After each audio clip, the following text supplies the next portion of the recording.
ನೋಡಿ, ದೇವ್ರ ವಾರ್ತೆಗೆ ನಾವು ವಿಧೇಯರಾಗಿಲ್ಲ ಅಂದರೆ ನೋಡಿ, ಆದರೆ ನೀವು ನಿಮ್ಮ ದೇವರಾದ ಯೆಹೋವನ ಮಾತಿಗೆ ಕಿವಿಗೊಡದೆ ನಾನು ಈಗ ನಿಮಗೆ ಬೋಧಿಸುವ ಆತನ ಆಜ್ಞೆ ವಿಧಿಗಳನ್ನು ಅನುಸರಿಸದೆ ಹೋದರೆ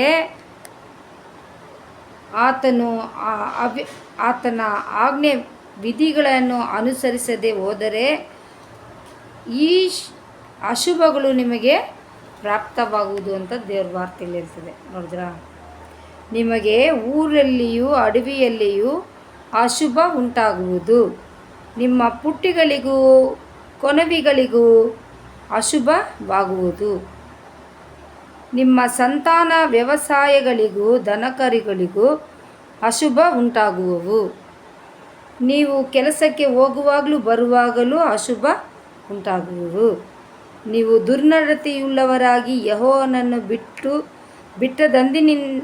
ಬಿಟ್ಟಿದ್ದರಿಂದ ಆತನು ನಿಮ್ಮ ಎಲ್ಲ ಪ್ರಯತ್ನಗಳಿಗೂ ವಿಪತ್ತು, ಕಲವಲ, ಶಾಪ ಇವುಗಳನ್ನುಂಟು ಮಾಡುತ್ತಾ ನಿಮ್ಮನ್ನು ಬೇಗನೆ ನಾಶ ಮಾಡುವನು.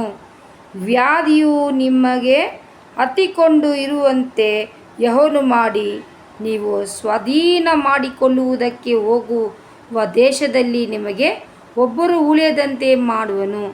ಆತನು ನಿಮ್ಮನ್ನು ಕ್ಷಯರೋಗ, ಚಳಿಜ್ವರ, ಉರಿತ, ಉಷ್ಣ ಜ್ವರಗಳಿಂದಲೂ ದೇಶವನ್ನು ಕ್ಷಾಮದಿಂದಲೂ ಬೆಲೆಯನ್ನು ಕಾಡಿಗೆ ಬಿಸಿಗಾಳಿಯಿಂದಲೂ ಬಾಧಿಸುವಲಾಗಿ ನೀವು ಸಾಯುವ ತನಕ ಇವು ನಿಮ್ಮನ್ನು ಬೆನ್ನತ್ತುವವು ಎಂಬುದೇ. ನೋಡಿ, ಎಷ್ಟು ಭಯಂಕರವಾಗಿದೆ.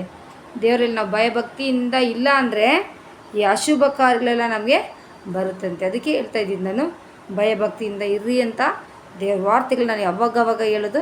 ಪಾಪ ಮಾಡಬೇಡಿ, ದೇವ್ರ ಭಯಭಕ್ತಿಯಿಂದ ಇರಿ ಅಂತ ನಾವು ವಾರ್ತೆಗಳು ಹೇಳ್ತಾ ಇದ್ದು. ಇದು ನಾನಲ್ಲ, ಏಸಪ್ಪನೇ ನಿಮಗೆ ಹೇಳ್ತಾರೆ. ದೇವ್ರ ನಾಮ ಮಾತ್ರ ಮಹಿಮೆ ಪಡಲಿ. ಇದು ಧರ್ಮೋಪದೇಶ ಕಾಂಡದಲ್ಲಿ 28ನೇ ಅಧ್ಯಾಯದಲ್ಲಿ ನೀವು ಓದ್ಬೋದು. 15ನೇ ವಾಕ್ಯಗಳಿಂದ ಓದ್ರಿ, 22 ತನಕ ನೀವು ಧ್ಯಾನ ಮಾಡಿ. ದೇವ್ರು ನಿಮ್ಮನ್ನು ಆಶೀರ್ವದಿಸಲಿ. May God bless you. ದೇವ್ರ ಕಡೆ ತಿರುಗಿದಾಗ ಇದೆಲ್ಲ ನಿಮಗೆ ಉಲ್ಟಾಗಿ ಶುಭವನ್ನೇ ನೀವು ಕಾಣ್ತೀರಿ.